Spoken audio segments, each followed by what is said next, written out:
कभी कभी ऐसा लगता है कि अच्छाई का जमाना ही नहीं रहा। हम कितना भी अच्छा चलते हैं दूसरों के साथ, पर और लोग हमारे साथ अच्छा नहीं चलते। सबके साथ भलाई करके भी हमको दुख मिलता है, और जो लोग दूसरों के साथ बुराई करते हैं, बुरा चलते हैं, वो अपनी जिंदगी में खुश हैं, मजे करते हैं। अच्छे लोगों का तो जमाना ही नहीं है। एक बात पर विचार करें, आप अपनी जिंदगी में किन लोगों को अपने पास रखना चाहोगे? जो आपके साथ अच्छाई करते हैं या जो आपके साथ बुराई करते हैं?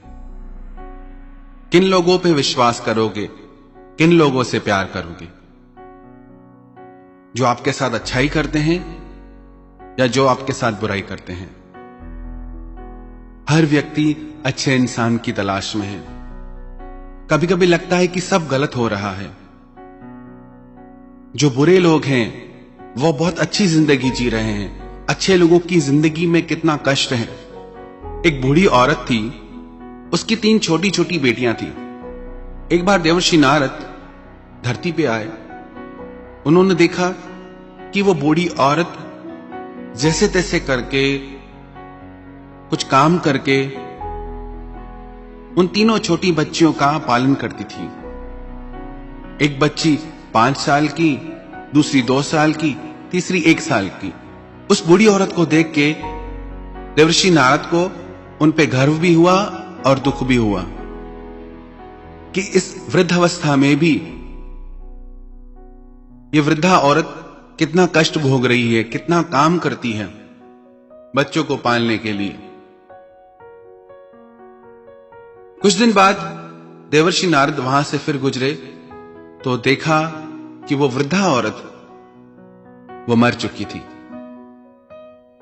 ये देख के उन्हें भगवान पे बड़ा गुस्सा आया कि भगवान दुनिया को चलाना जानते ही नहीं। जिन लोगों की कोई जरूरत नहीं वो कितना जीते हैं। इन 3 छोटी कन्याओं का इसके सिवा कोई था भी नहीं। भगवान ने इसे ही मार दिया।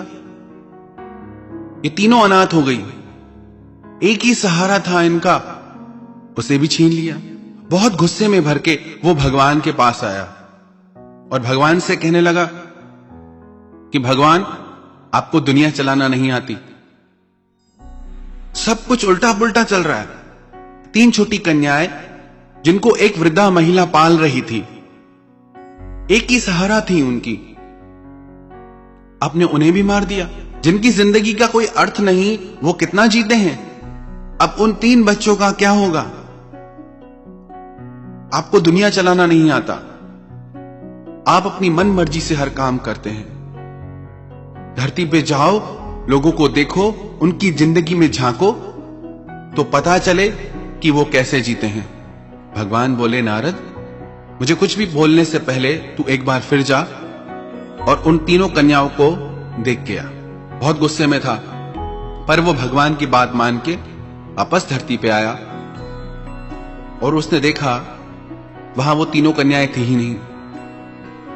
नारद को अभी बहुत दुख हुआ कि उन 3 कन्याओं के साथ क्या हो गया। कोई उनका अपहरण करके ले गया, किसी ने उनके साथ कुछ गलत कर दिया, और उसे गुस्सा आने लगा। फिर उसने किसी पड़ोसी से पूछा कि यहां 3 कन्याएं रहती थी, वो कहां गई? तो उस पड़ोसी ने बताया कि उन 3 कन्याओं की मां की मौत हो गई। वो 3 कन्याएं बिलख रही थी, रो रही थी। फिर शहर की रानी यहां से गुजरी। इन 3 छोटी कन्याओं को रोता देखकर उसे दया आ गई। उसने उन 3 कन्याओं को गोद ले लिया। अब वो 3 राजकुमारियां बन गई है। जब नारद को यह बात पता चली तब उसे समझ में आया, कई बार जो चीज हमें गलत दिखती है उसके पीछे भी कोई कारण होता है। हमें लगता है कि ऐसा क्यों होता है हमारे साथ, हमारे साथ ही ऐसा क्यों होता है? इतना अच्छा चलने के बाद भी हमें ही दुख क्यों मिलता है? जरूर परमात्मा ने आपके लिए कुछ बेहतर सोच रखा होगा। जरूर भगवान ने आपके लिए कुछ सुंदर सोच रखा होगा। एक भक्त भगवान के मंदिर में गया और भगवान से कहने लगा कि भगवान, अब सारा दिन खड़े रह के मंदिर में थक जाते होंगे। आज ऐसा करो कि आप आज घूम के आओ कहीं, मैं आपकी जगह खड़ा हूं। भगवान बोले ठीक है, तू यहां खड़ा हो जा, पर याद रखना कोई भी अपनी शिकायत लेके आए, कुछ भी यहां हो रहा हो, पर तुम कुछ बोलना मत, बीच में मत पड़ना। वो बोला ठीक है भगवान, मैं चुप ही रहूंगा। भगवान चले गए। भगवान की जगह वो मूर्ति बन के खड़ा हो गया। थोड़ी देर में एक बहुत बड़ा व्यापारी वहां आया भगवान का दर्शन करने के लिए। जैसे ही वो झुका तो उसका पर्स वहीं गिर गया। वो वहां से चला गया। इसने सोचा कि उस व्यापारी को आवाज लगा के मैं बुलाऊं, पर भगवान की बात याद थी उसे कि कुछ बोलना नहीं है। थोड़ी देर बाद एक बहुत गरीब व्यक्ति, दरिद्र व्यक्ति वहां आया। उसने वहां वो पर्स पड़ा देखा और उस पर्स को उठा लिया। वो पर्स लेके चला गया। कुछ देर बाद वहां एक नाविक आया और प्रार्थना करने लगा कि आज मैं यात्रा के लिए बाहर जा रहा हूं, मुझे आशीर्वाद दीजिए कि सफल होकर लौटूं। इतने में जो व्यापारी पहले आया था, जिसका पर्स गिर गया था मंदिर में, उसने आके कहा कि मेरे बाद यही नाविक इस मंदिर में आया है, इसी ने पर्स चुराया है। पुलिस जैसे ही उस नाविक को पकड़ने लगी तो अब इस भक्त का धीरज टूट गया। उसने सारी बात बता दी। इसने वो बटुआ नहीं चुराया, वो बटुआ एक गरीब आदमी ने चुराया है। पुलिस उस आदमी को पकड़ के ले गई। नाविक छूट गया। शाम को जब भगवान लौटे तो उसने भगवान से कहा कि आज मैंने सारे काम ठीक कर दिए, आप तो कुछ करते नहीं। तो भगवान ने पूछा क्या हुआ? उसने सारी बात बता दी। भगवान ने कहा कि मैंने सबके लिए कुछ अच्छा सोच के रखा है, पर तुमने सारा काम बिगाड़ दिया।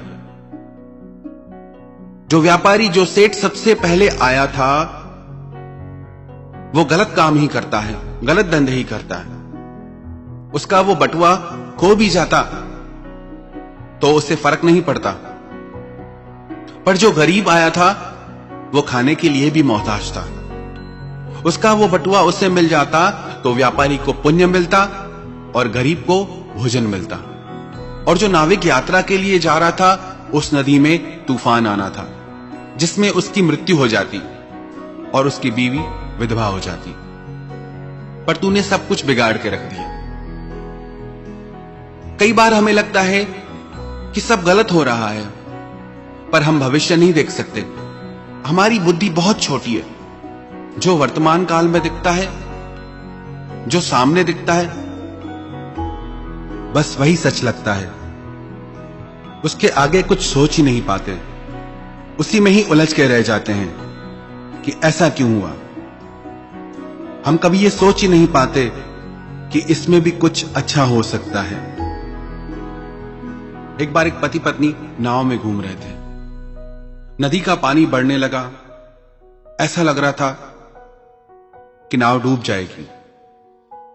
पत्नी डरने लगी। उसने अपने पति से कहा कि नाव कभी भी डूब जाएगी, आप कुछ उपाय करो नाव को बचाने का। उसके पति को जैसे कोई चिंता ही नहीं थी, कोई फर्क ही नहीं पड़ रहा था।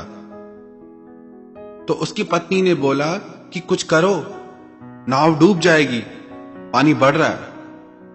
उसके पति ने एक तलवार उठाई और अपनी पत्नी के गर्दन पे रख दी। उसकी पत्नी बोली कि यहां नाव डूबने को है और तुमको मजाक लगी है। तो उसके पति ने पूछा, तुझे डर नहीं लगता कि मैंने तेरी गर्दन पे तलवार रख दी है? उसकी पत्नी बोली, तुम मुझे अपने प्राणों से भी अधिक प्यार करते हो, तुम क्या तलवार चलाओगे मुझ पे? तो उसका पति बोला कि जैसे तुझे मुझ पे विश्वास है कि मैं तुझे दुख दे ही नहीं सकता, ऐसे ही मुझे भगवान पे विश्वास है कि भगवान मेरे साथ कभी बुरा कर ही नहीं सकते, चाहे कैसी भी परिस्थिति आ जाए, पर वो मुझे बड़े से बड़े दुख से बाहर निकाल देंगे। और यही विश्वास हर व्यक्ति को अपने जीवन में लाना है। परिस्थिति चाहे कैसी भी आ जाए, पर उस परिस्थिति से बाहर हमको भगवान ले आएंगे। बात यह नहीं कि आपके जीवन में सुख है या दुख है, बात यह है कि आपके दिल में चैन और सुकून है या अशांति और बेचैनी से आपका चित्त घिरा हुआ है। यदि आप धर्म के मार्ग पे हैं, यदि आप सत्य के मार्ग पे हैं, आपके मन में एक प्रसन्नता का, आनंद का और शांति का भाव सदैव बने रहेगा, चाहे बाहर कैसी भी परिस्थितियां आ जाएं। तो जीवन में दुख आए, घबराए नहीं हम, बस एक बात याद रखें, भगवान हमारे लिए कुछ बेहतर सोच रहे हैं, कुछ अच्छा होने वाला है, कुछ बेहतर होने वाला है। यह विश्वास यदि हमारे मन में आ जाए कि यह दुख की घड़ी मेरे बेहतर भविष्य के लिए, मेरा सुंदर भविष्य के लिए है, कोई भी दुख बड़ा लगेगा ही नहीं और हम हर परिस्थिति में मुस्कुराना सीख लेंगे।